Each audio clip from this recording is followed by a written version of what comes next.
The year was 1873. The town of Redstone Gulch sat at the edge of the Nevada desert like a wound that refused to heal, a cluster of rotting wood and rusted iron baking under a sun that showed no mercy to anyone foolish enough to stand still beneath it. Elias Cord had ridden 3 days through that same merciless sun, and he smelled like it. Dust caked into the creases of his knuckles. His beard had grown wild enough to house a family of sparrows. The mountain had a way of stripping a man down to his bones, and Elias had been living on those bones for 6 long years. He came into town for supplies. Flour, salt, maybe a bottle of something strong enough to silence the memories that visited him every night at the foot of his cot. He didn't come for trouble. But trouble, in the Wild West, never waited for an invitation. The auction was happening in the middle of Main Street when he rode in, not an auction for cattle, not for land, not for horses.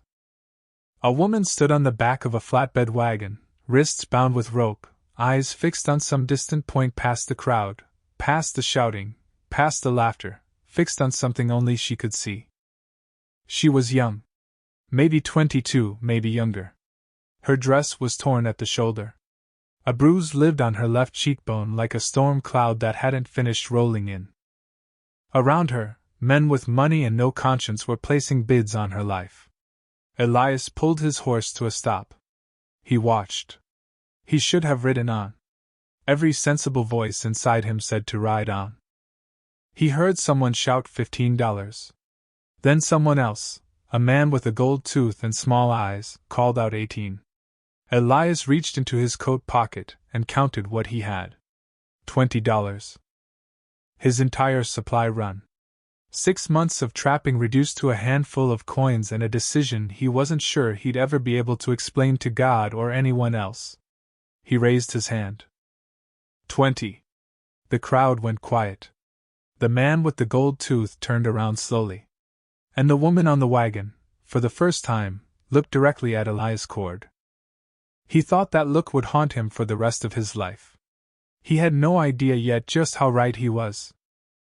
The auctioneer, a slick-haired man in a checked vest who looked like he'd been born selling things that weren't his, called the bid with a gavel knock that cracked like a pistol shot. Sold. $20 to the mountain man. Elias dismounted slowly, the way a man does when he's already questioning the decision he just made but knows it's too far gone to pull back. His boots hit the packed dirt of Redstone Gulch's Main Street, and the crowd parted around him with that particular breed of silence that wasn't respectful, it was curious. The kind of silence that smells like anticipation. He was a big man. Not the kind of big that comes from vanity or labor alone, but the kind that comes from years of hauling elk carcasses down mountain slopes, from digging his shelter deeper every winter, from surviving things that had killed better men than him. His coat was bare fur along the collar. His hat was beaten nearly shapeless. He carried a long rifle on his back and a Colt at his hip, and he walked with the unhurried confidence of someone who had long since made peace with dying and simply chosen, each morning, not to do it yet. He paid the auctioneer without a word, counted the coins into the man's pink, uncalloused palm, and watched the money disappear into a vest pocket before the ink of the transaction had time to dry in the air. The woman hadn't moved. They hadn't untied her yet, and Elias noticed that, noticed the small cruelty of it, the way they kept the rope on her until the money was secured. He pulled out his hunting knife, short, bone-handled, worn smooth from 10,000 uses, and stepped up onto the wagon bed without asking permission. She flinched. Just barely. But he saw it. "I'm cutting the rope," he said. Low, flat, matter-of-fact. "Not touching anything else." He cut it. The rope fell away from her wrists, and he stepped back down before she'd even had time to rub the feeling back into her hands. The crowd watched, expecting something. A scene, maybe? Some declaration of ownership that would confirm their understanding of what had just happened. Elias gave them nothing. He just walked to his horse and began checking the cinched strap on his saddle, a task that didn't particularly need doing but gave him somewhere to put his eyes. "You going to tell me what to do now?" Her voice came from behind him. Quiet, but with a current running underneath it, the kind of current that warns you away from touching water. He didn't turn around. I was going to head north, he said. You can go whatever direction suits you. Silence. He finished with the cinch strap and stood up straight, finally turning to look at her. Up close, the bruise on her cheek was worse than he thought, deeper in color, more deliberate in shape. Someone had hit her with intention, not in a moment of anger but in the slow, calculated way of a man who knew exactly what he was doing. You bought me, she said. Flat. Testing him. I bought your time in that auction, he corrected. Which is done now. You're not bought. You're standing on a public street in a town I don't live in. She studied him. Her eyes were an unusual shade, not quite green, not quite gray, the color of the sky before a high-altitude storm. When everything is that particular iron shade and the air goes very still and electric. She had her arms crossed at her chest, not in defiance exactly, but as if she was holding herself together, as if without that pressure something might fly apart. Where are you going? She asked again. North where? Timber Ridge. I've got a cabin about 40 miles up the eastern slope. 40 miles? She repeated, as if she was measuring something. Then, that man who bid against you. The one with the gold tooth. She paused. He's the same man who killed my husband. The words landed like a stone dropped into still water, the ripples spreading outward through the hot Redstone Gulch afternoon in every direction at once. Elias turned his head slowly and located the man with the gold tooth, still standing 30 feet away at the edge of the dispersing crowd, watching them with those small, flat eyes. He wasn't smiling. But he wasn't leaving either. And that particular combination, a man who had reason to hurt someone, who was watching from close range, and who wasn't moving, was one Elias Cord had learned, over many dangerous years, never to ignore. She said her name was June Harlow, and she said it the way people say the names of things they've almost lost, carefully. Like holding a cracked cup, as if even the speaking of it required some structural support. They rode out of Redstone Gulch with the afternoon sun pressing down on their backs and the man with the gold tooth still watching from the street. Elias had offered her a hand up onto the horse. She'd pulled herself up without it, which told him something. She sat behind him without holding on, swaying with the horse's movement, keeping herself upright through balance alone, which told him something more. You going to tell me about him? Elias said, once the town had shrunk to a smudge behind them. His name is Dade Corin, she said. He runs most of what happens in Redstone Gulch whether people know it or not. The sheriff works for him. The judge works for him. He's the kind of man who owns things that can't legally be owned. Like people, Elias said. Like people, she agreed. The desert stretched around them in every direction, vast, indifferent, and beautiful in the particular way that dangerous things are often beautiful. The red rock formations to the west caught the lowering sun and held it, glowing like heated iron. The silence was deep enough to hear your own heartbeat in, and Elias had always found that silence either comforting or ominous depending on what he'd just done. Right now, it felt ominous. Your husband, he said. What was his name? A pause. Thomas. Thomas Harlow. She said this one slower than her own name. He was a surveyor. He came to Redstone Gulch 8 months ago to map a section of federal land east of town. He found something that Dade Corin didn't want found. What kind of something? A water source. A strong one. Underground river, rare as church bells out here, you know that. Thomas surveyed it, documented it, registered the claim in Carson City. She paused again. He was dead 3 days after he sent that documentation. Elias rode without speaking for a time. In the distance, a hawk turned slow circles above a rock formation, riding invisible currents with patient mastery. And the claim? He asked. Disappeared. Documentation, copies, all of it. Corin has men inside the land office in Carson City. Has had them there for years. Her voice stayed controlled, but he could hear the architecture of it, how carefully it was built to hold grief at arm's length. He had Thomas killed, took everything Thomas worked for, and then came back for me. Said I owed him for the trouble my husband caused. Trouble, Elias repeated very quietly. That's the word he used. Yes. They crested a low rise and the desert opened up before them into the longer, emptier stretch that led toward the mountain foothills. The air was beginning to cool at the edges, not cool enough to feel kind, but cooler than it had been, which was something. Why haven't you run before now? Elias asked. I did run, she said. Twice. He found me both times. A beat of silence. The second time, he sold me to that auctioneer. Said the next time I ran, he'd make sure the buyer didn't have any charitable intentions. Elias thought about the man with the gold tooth. About those small, flat eyes. About the way he'd been watching them leave without any visible emotion, which was always the most dangerous kind of watching. He'll come after us, Elias said. It wasn't a question. Yes, she said. Just as matter-of-factly. How many men does he travel with? Usually 4. Sometimes more if he thinks there's something worth the expense. 4 men. 40 miles of open country before they'd reach the mountain, and even then, the mountain didn't offer the kind of safety that could stop determined men with rifles and a grievance. Elias had lived in hard country long enough to understand that geography was only as protective as the men who held the high ground. He was beginning to understand, with the slow certainty of a man watching storm clouds build on the horizon, that he had not simply purchased a woman's freedom from an auction. He had purchased a war. And then, just as the sun touched the edge of the western ridgeline and painted the sky in colors too violent to be accidental, June Harlow said the thing that stopped his breath entirely. I should tell you something, she said, before we go any further.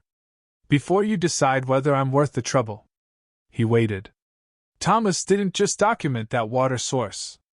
She paused. Long. Measured. He documented something else, too. Something about Corin that goes much higher than Redstone Gulch. Much higher than Nevada. Her voice dropped to just above a whisper. If I can get that document to the right people, it won't just be Dade Corin who falls. The horse kept walking. The desert kept spreading. And Elias Cord, who had come down from his mountain for flour and salt, stared at the darkening trail ahead and felt the quiet life he'd spent 6 years building begin to come apart at the seams. He'd built the cabin with his own hands in the summer of 1867, when the war was 2 years gone and his hands still shook at loud sudden sounds, and he needed to be somewhere that the world couldn't find him without earning the approach. The mountain had given him that. It gave him solitude in quantities most men would have found unbearable. It gave him winters so violent they were almost spiritual, storms that stripped the world down to white silence and forced a man to confront exactly who he was without the noise of civilization to distract him. It gave him elk and trout and timber and clean water and the particular kind of peace that comes not from the absence of pain but from the management of it. What the mountain had not given him, in 6 years, was company.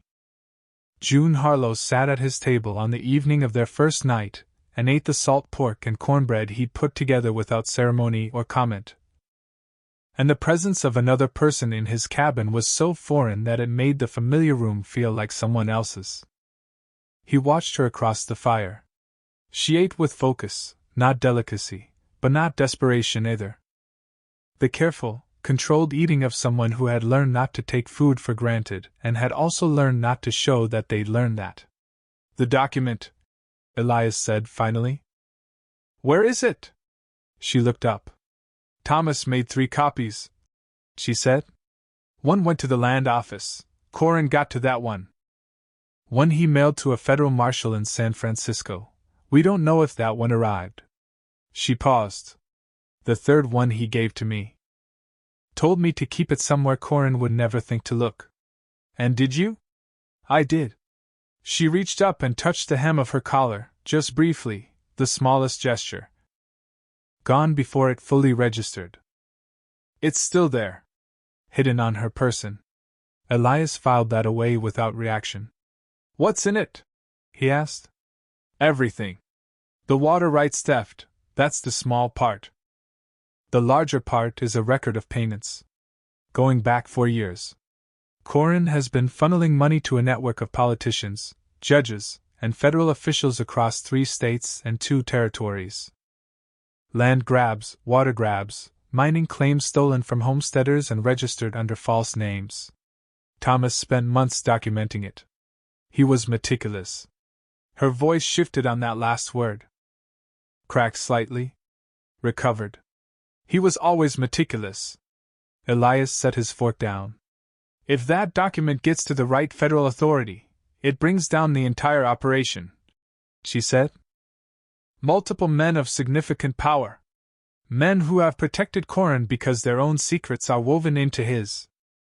Take him down carefully, with documentation, through legitimate channels, and the whole network collapses. He looked at her for a long moment. The fire between them threw moving shadows across both their faces, giving the conversation the feel of something confessional, something said in firelight that daylight might never confirm. You knew all of this, he said slowly, when they put you on that wagon. She held his gaze. Yes. And you let the auction happen. You could have tried to escape.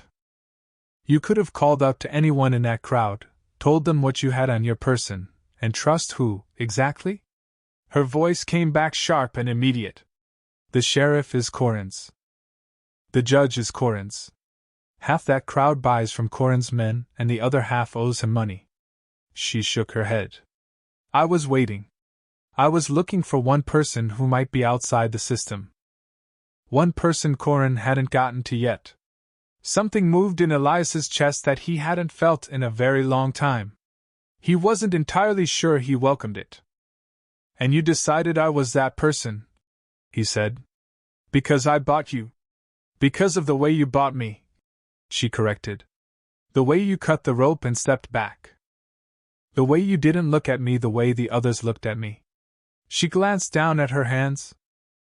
A man who's part of something corrupt doesn't buy a woman at auction and then hand her back her freedom in the same motion.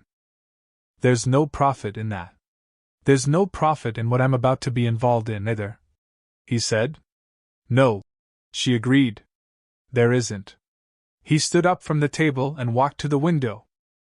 The mountains spread below and around the cabin in absolute darkness, the kind of darkness that city men found terrifying and that Elias had come to think of as honest. Everything was there in the dark that was there in the light. The dark just stopped pretending otherwise. Corin will have men riding before dawn, he said. Yes. The cabin has one approach from the south that's easy ground.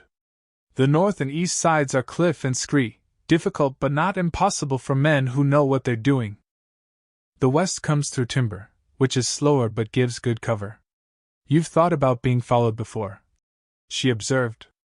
I've thought about everything, he said. That's what the mountain does to you, eventually. You run out of other things to think about. He turned from the window. I need to know one thing, he said. Not about Corin. Not about the document. About you. She waited. Your husband's been dead 8 months, he said. You've been in Corin's control since then, or close enough to it. You've had this document hidden on you that entire time. He looked at her steadily. Are you doing this for Thomas? Or are you doing this for yourself? The question hung in the firelit air. She didn't answer immediately.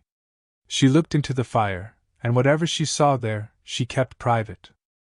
When she finally looked back at him, her expression was something he hadn't seen on a person's face in years.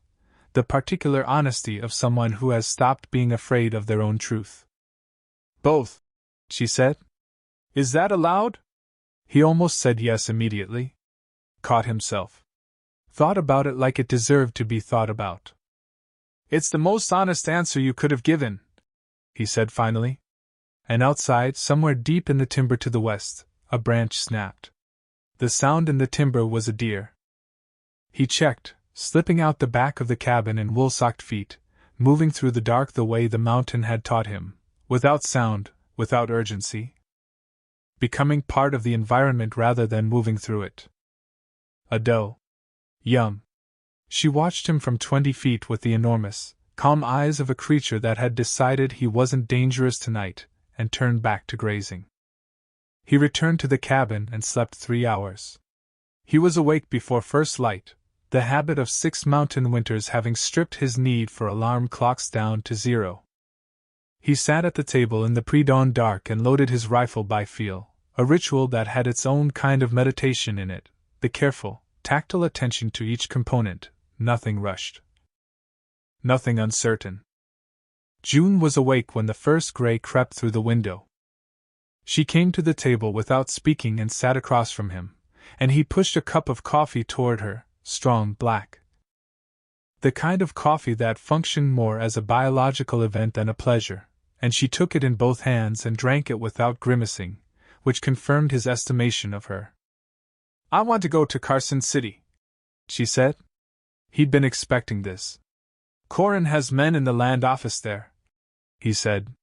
"The land office, yes. But there's a federal circuit judge coming through Carson City in 8 days, Judge Aldous Fitch. He's the one federal official Thomas believed hadn't been bought. He travels with his own marshal and his own staff. If I can get the document to Fitch personally, in front of witnesses, Corin can't make it disappear," Elias finished. "Not without creating the kind of attention that defeats the entire purpose of his operation," she said. "These men survive by operating in shadow. Exposure is their only real weakness. 8 days to Carson City, accounting for the need to avoid the obvious routes. That meant crossing difficult country, not the long southern route through open desert where they'd be visible for miles, but the northern passage through the high passes. Down through the timber country of the Sierra Nevada's eastern slope, circling wide around any settlement Corin might have eyes in. It also meant riding directly through terrain where 4 armed men with local knowledge could set an ambush in 100 different places. Elias spread his survey map on the table.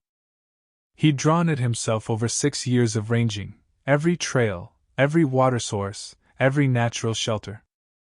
It was the most accurate map of this particular stretch of country that existed, because no cartographer from a city had ever cared enough to do it right. June leaned over it.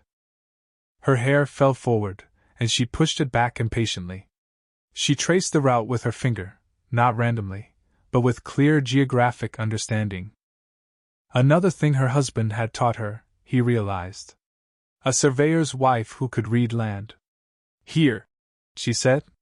Her finger stopped at a narrow canyon passage 20 miles north. "If Corin's men try to cut us off, this is where they'll do it. It's the only natural choke point between the mountain and the high pass." "I know it," he said. "Redwall Canyon. Can we go around it?" "We can go over it," he said. "East Rim. It's a hard climb, but the horses can manage if we take it slow. Corin's men won't expect anyone to take the rim. It's exposed, slow going. And most people don't know the footing up there. But you do. I do." She looked at him across the map, across the careful, meticulous record of everything he'd learned about the country that had sheltered him. And in that look was something complicated that he chose, for the moment, not to examine too closely. They broke camp an hour after sunrise. The mountain looked different with 2 people on it. Not worse, just different. More inhabited. Elias rode ahead on his horse, a big gray called Actual, which was not a romantic name but was accurate. In that the horse was actual and dependable and had never once done anything foolish, and June rode the spare, a shorter roan with a nervous energy she managed with experienced hands. They made 7 miles by mid-morning before Elias pulled up on a long ridge above the timber and looked south through his glass. 4 riders. Maybe 3 miles back. Moving with purpose.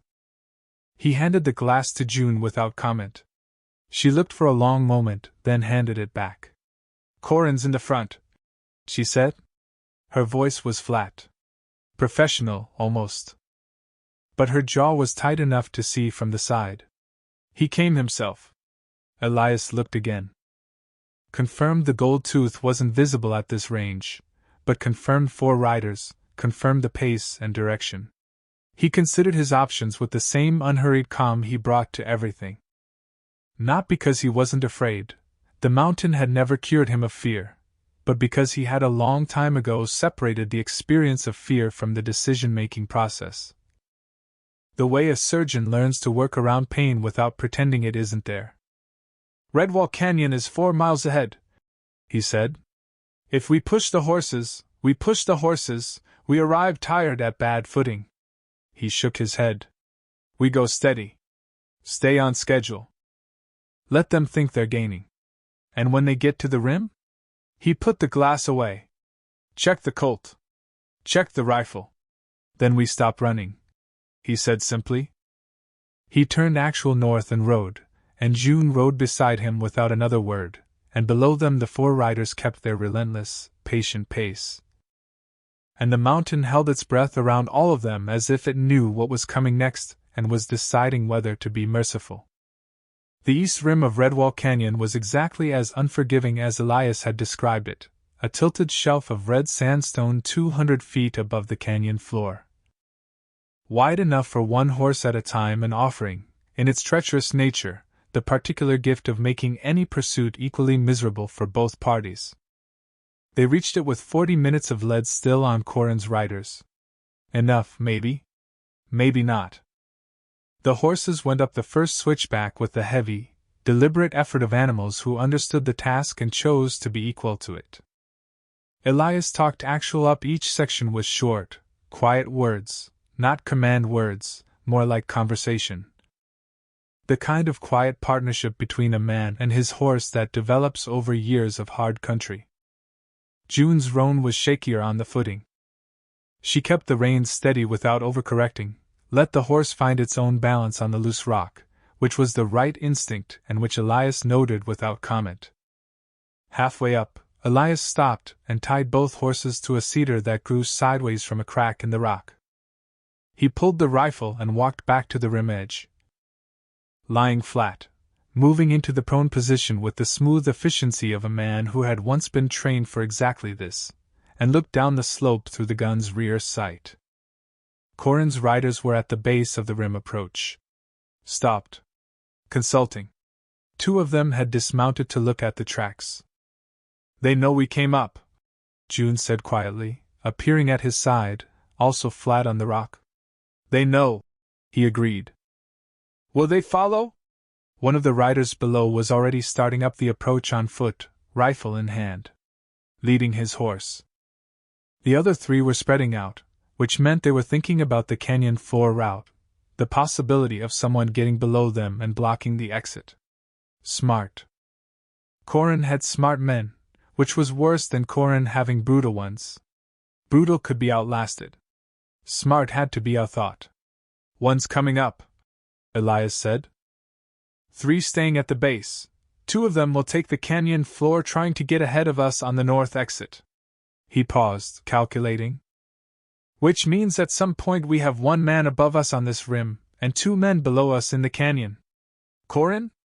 He's staying at the base." Elias watched through the sight. "He's not a man who puts himself in front of danger when he has men to put there for him." He waited until the rider climbing the rim was 2 switchbacks up, committed, no easy retreat, then stood. Walked back to the horses, and mounted. "We keep moving," he said.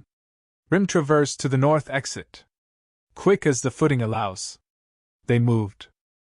The rim wound along the canyon edge in a series of short, acute switchbacks that required constant attention. One side a cliff face, one side a 200-foot drop into Red Canyon shadow. The wind-up here had opinions about everything. It pushed at them crosswise, tasting of high altitude and distance. Elias counted his breathing. Counted the sound of hooves. Counted the distance. A shot came from below, one of the canyon floor riders, trying for range. The bullet hit rock 30 feet to their left and spat red dust. Too far. Optimistic shooting from a man who was frustrated, not aiming. Another shot. Closer. The second rider below had better instincts. Faster, Elias said. The horses pushed. The rim narrowed. A section of rock shelf had partially collapsed since Elias had last traversed this route. He didn't know exactly when, but there was a gap now, 4 feet of open air where he'd expected solid stone. He pulled Actual to a hard stop. June came up beside him. They both looked at the gap. "How old is your information about this trail?" she asked, with the careful neutrality of someone choosing not to waste energy on blame when the situation still required a solution. "Old enough," he admitted. He looked at the gap. Looked at Actual. The horse could make it. The gap wasn't wide, the footing on the far side looked solid.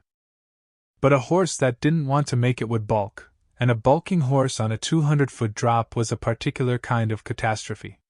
Another shot from below. This one shattered rock 6 feet behind them. The roan flinched violently, and June held her, barely. "I'll go first," Elias said. "If Actual makes it, yours will follow." He didn't wait for her agreement. He backed Actual up 4 steps, just enough, pressed his heels in and felt the horse launch forward with the gathered, explosive energy of an animal that had decided the leap was worth making. The 4 feet of gap became 3 seconds of open air. Then they were over, landing solid, Actual's hooves hitting rock with a sound like a gunshot of their own, scrambling for purchase and finding it. He turned immediately. June had the roan back those 4 steps, and her face was absolutely still, not calm, still, which was different, the stillness of someone doing something purely technical, without room for any other feeling. She pressed her heels in. The roan went. Landed hard on the far side. Stumbled. June's weight went sideways with the stumble, dangerously sideways, and for one moment that seemed to occupy more time than it had any right to. It looked like the horse and rider were going to roll off the rim edge into the canyon below. The roan found its legs. June straightened. She let out a single, sharp breath. "Keep moving," she said before Elias could speak. And they did. The north exit of the rim trail opened onto a broad, pine-covered slope, shelter, cover, better ground. They took it at a run, the horses grateful for solid footing, and Elias pushed them another mile into the timber before pulling up in a shallow draw where a creek ran cold and clear over round stones. He let the horses drink. His hands, he noticed, without surprise or judgment, were shaking slightly. He pressed them flat on his thighs and waited for it to pass. June dismounted, walked to the creek, knelt down, and put both hands in the cold water. She held them there for a long moment. Then she stood up, turned around, and looked at him. "You could leave me here," she said. "Right now. Walk away. Corin wants me, not you. You'd be free of it." He looked at her. "Could I?" he said. She looked back at him for a long, searching moment. Something moved behind her storm-cloud eyes, something she was measuring, calibrating, deciding whether to trust. Then she reached up to her collar and carefully, deliberately, removed a small oilskin packet from where it had been sewn into the lining. She held it out to him. "Then you should hold this," she said. "In case something happens to me." He took it. It was lighter than the weight of what it represented had any right to be. And somewhere behind them, back in Redwall Canyon, Dade Corin watched his man descend the rim trail alone and turned his gold-toothed face north with the expression of a man who has stopped being patient. They made Carson City in 7 days instead of 8. Pushing harder through the final stretch of timber country when Elias calculated that Corin's men had swung wide to try to cut them off at the main trail. It was a gamble that assumed Corin expected the predictable route, the instinct of most pursued people to move towards civilization as fast and directly as possible. Elias moved slow and oblique and arrived from the northwest, which was the direction no one in Carson City was watching. Judge Aldous Fitch was exactly where June had said he would be, at the Territorial Hotel.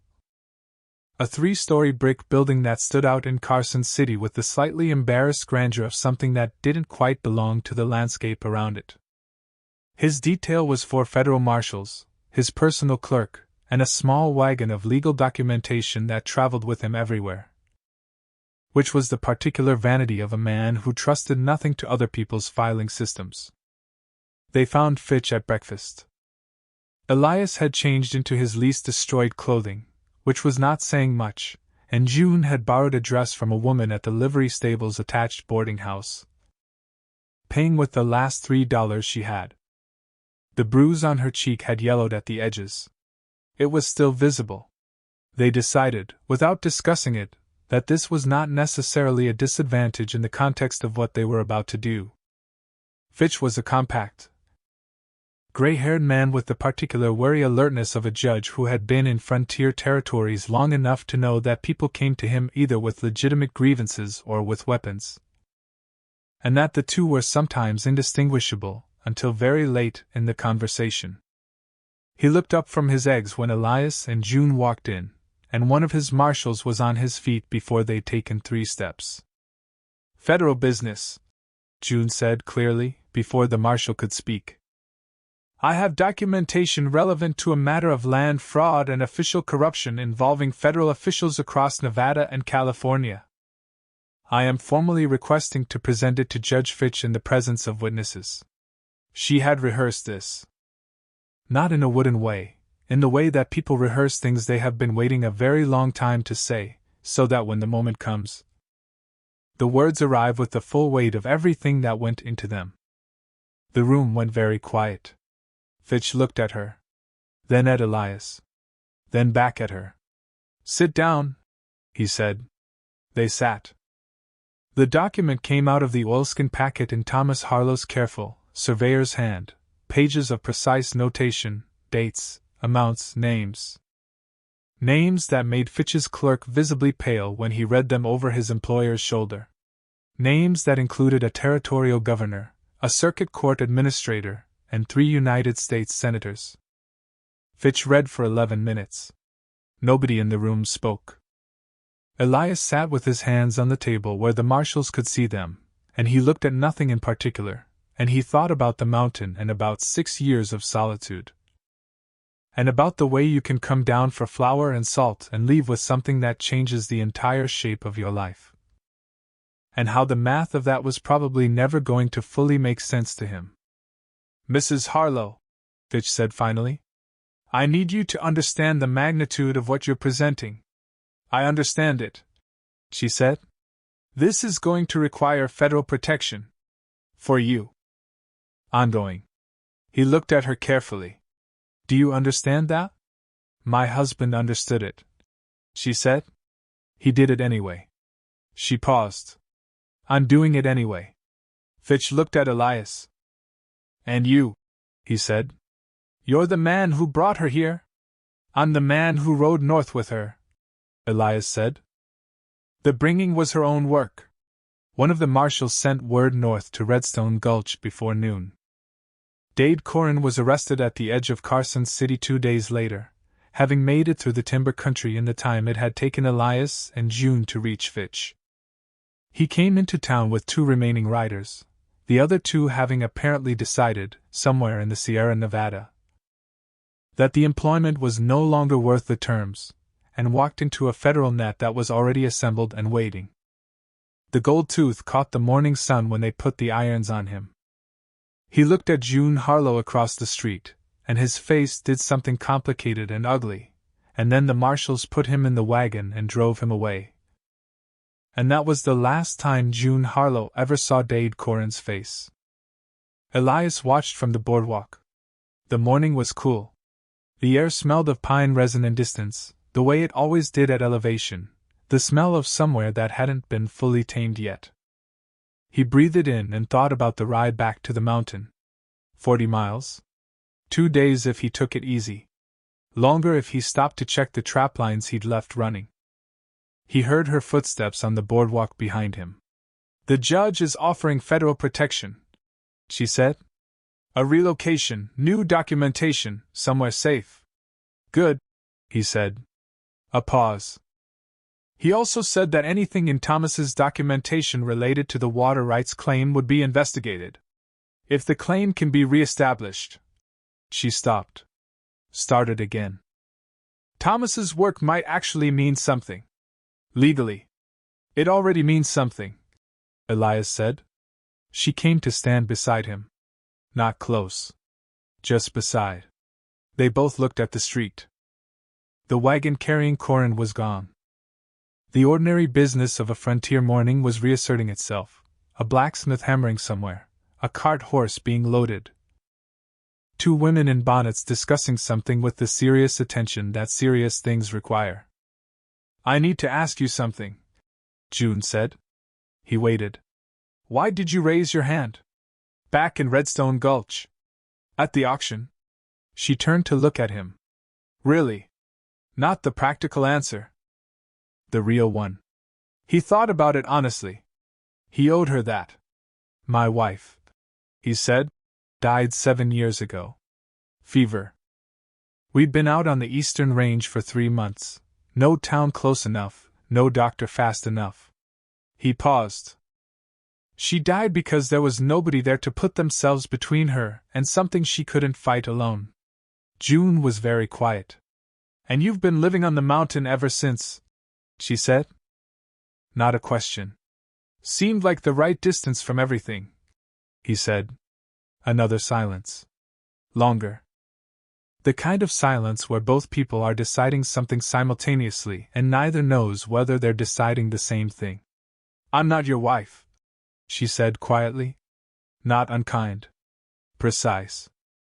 I know that, he said, equally quiet. And you're not Thomas. I know that too.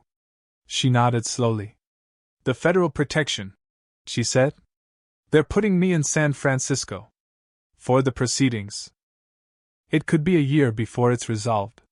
She paused. Maybe longer. All right, he said. The mountain, she said. Is it always cold in winter? He looked at her. She looked back at him with those iron sky eyes, direct, unguarded. And absolutely terrifying in the particular way that honest things are terrifying when you've spent a long time not encountering them. The first 2 months are brutal, he said carefully. After that you'd get used to it. She nodded once. After San Francisco, she said. He turned back to the street. After San Francisco, he agreed. He rode back to the mountain that afternoon.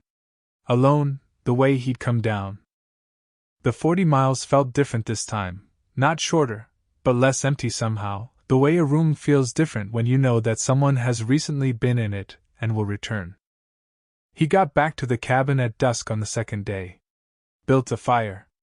Ate. Sat at the table where she'd sat across from him in the firelight, and said both when he'd asked her what she was fighting for.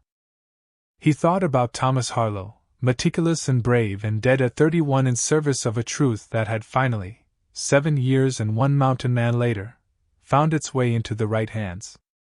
He thought about $20. He thought about what $20 bought. Outside, the mountain gathered its dark around the cabin. And the stars came out over the Nevada high country in their hundreds of thousands, indifferent and eternal and completely unmoved by the small human decisions being made beneath them. But small human decisions, Elias knew now, had a way of becoming large ones. And large ones had a way of becoming everything. Dade Corin went to trial in the spring of 1874. The proceedings lasted 4 months and brought down 11 public officials across 2 states and 3 territories. The water rights claim was restored in June Harlow's name, hers and Thomas's, jointly. As the law allowed, and a federal surveyor's commission was established in Thomas Harlow's honor to document and protect natural water sources on public land throughout the Nevada Territory. The papers called it a landmark case. The papers didn't mention June Harlow's name, because the federal protection arrangement required her anonymity for the duration.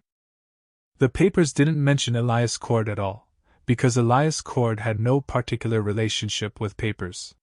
He spent that winter on the mountain. He had known it would be hard. It was always hard.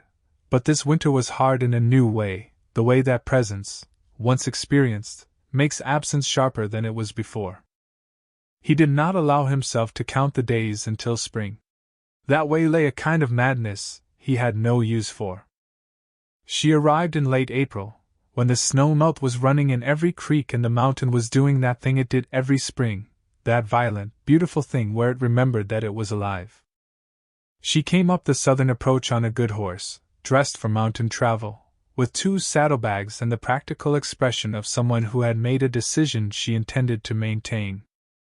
He was splitting wood in the yard when he heard the hoofbeats.